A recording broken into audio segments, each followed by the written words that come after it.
سیاست منافقت ہے، دھوکہ دہی ہے، جھوٹ ہے، مکر ہے، فریب ہے۔ سیاست میں سازشیں ہوتی ہیں، چالیں ہوتی ہیں۔ سیاست شریف لوگوں کا کام نہیں ہے، ایسا ہمارے بہت سے لوگ سمجھتے ہیں۔ لیکن بات غور طلب یہ ہے کہ آپ ایک بندوق کی مثال لیجیے۔ اگر ایک بندوق ایک برے انسان کے ہاتھ میں ہوگی تو شاید وہ اس بندوق سے دوسرے انسانوں پر دہشت طاری کرے، چوری کرے، ڈکیتی کرے یا قتل و غارت گری کرے۔ لیکن اگر وہی بندوق ایک اچھے ہاتھ میں ہے تو وہ اس کو شاید دوسروں کی حفاظت کرنے کے لیے استعمال کرے۔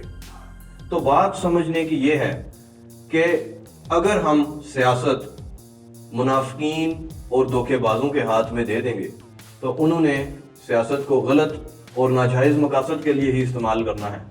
انہوں نے اس پاک سیاست کو ناپاک اور غلیظ ہی کرنا ہے۔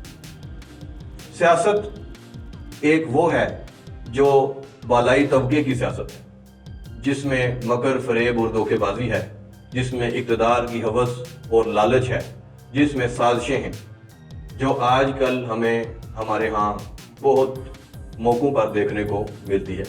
لیکن ایک سیاست وہ ہے جو عام مظلوم اور محکوم لوگوں کی سیاست ہے۔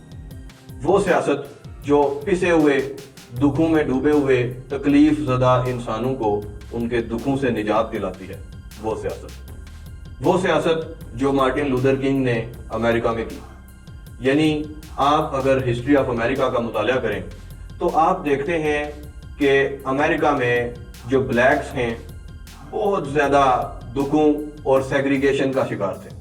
یعنی حالت کچھ یوں تھی کہ ہوٹلز کے باہر لکھا ہوتا تھا کہ blacks and dogs are not allowed, یعنی کتوں کو اور کالوں کو ہوٹلز میں داخل ہونے کی اجازت نہیں ہے۔ ہر طرف وائٹ سپرمیسی تھی۔ بلیکس کو ایجوکیشن حاصل کرنے کے رائٹس تک نہیں تھے، یعنی کالوں کے بچے تعلیم حاصل نہیں کر سکتے تھے، ووٹ نہیں دے سکتے تھے۔ ان کو ایک الگ مخلوق سمجھا جاتا تھا جو گیٹوز میں رہتی تھی، یعنی کہ امریکہ کے اندر مختلف علاقوں میں الگ سے چھوٹی چھوٹی بستیاں قائم تھی جو بالکل ہی پسماندگی کا اور غلاظت کا شکار تھی، اور ان میں بلیکس رہتے تھے، جبکہ وائٹس انہوں نے اپنی ایک الگ دنیا بنائی ہوئی تھی۔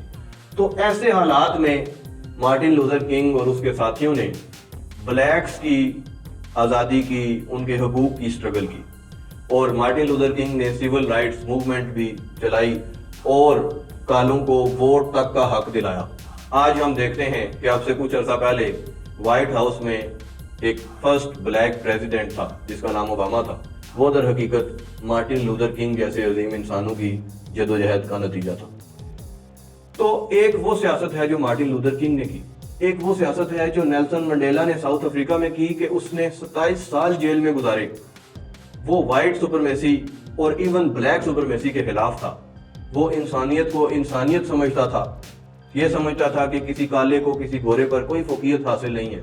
اسی لیے دنیا میں نیلسن منڈیلا کا نام آج بچہ بچہ جانتا ہے۔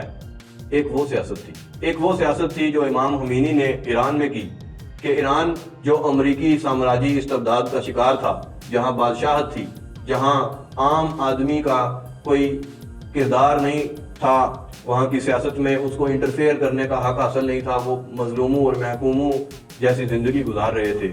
تو امام خمینی نے اس سامراجی امریکی استبداد کے خلاف قوم کو منظم کیا۔ ایک وہ سیاست تھی۔ تو مسئلہ یہ ہے کہ ہمارے ارد گرد ہم نے ابھی اچھے لوگوں کو سیاست کرتے ہوئے نہیں دیکھا۔ اگر کچھ لوگ ہیں بھی تو وہ بہت کم ہیں۔ زیادہ تر ہماری آبادی جو پڑھے لکھے اور باکردار لوگوں پر مشتمل ہے وہ سیاست سے لاتعلق ہو چکی۔ اور آج سے 3000 سال پہلے افلاطون نے یہ بات کہی تھی کہ اچھے لوگوں کو سیاست سے لاتعلق ہونے کی سب سے بڑی سزا یہ ملتی ہے کہ ان سے بدتر اور بدکردار لوگ پھر ان پہ مسلط ہو جاتے ہیں جو ان کی زندگیوں کے فیصلے کرتے ہیں۔ تو سیاست میں اگر ہمارے لوگ دلچسپی نہیں لیں گے تو پھر ہماری قوم کے آگے ہی بہت برے حالات ہیں اور یہ مزید برے ہوتے جائیں گے۔ جیسے نیلسن منڈیلا نے کہا تھا کہ حکمران اگلے الیکشن کی سوچتا ہے، لیکن جو حقیقی لیڈر ہوتا ہے وہ آنے والی نسلوں کی سوچتا ہے۔ تو ہمیں آج ہمارے پڑھے لکھے لوگوں کو، باشعور اور اچھے لوگوں کو سیاست میں دلچسپی لینی ہوگی تاکہ ہم اپنی آنے والی نسلوں کا، اپنی قوم کے مستقبل کا درست سمتوں میں فیصلہ لے سکیں اور اپنی قوم کو ترقی کی راہ کی طرف لے جا سکیں۔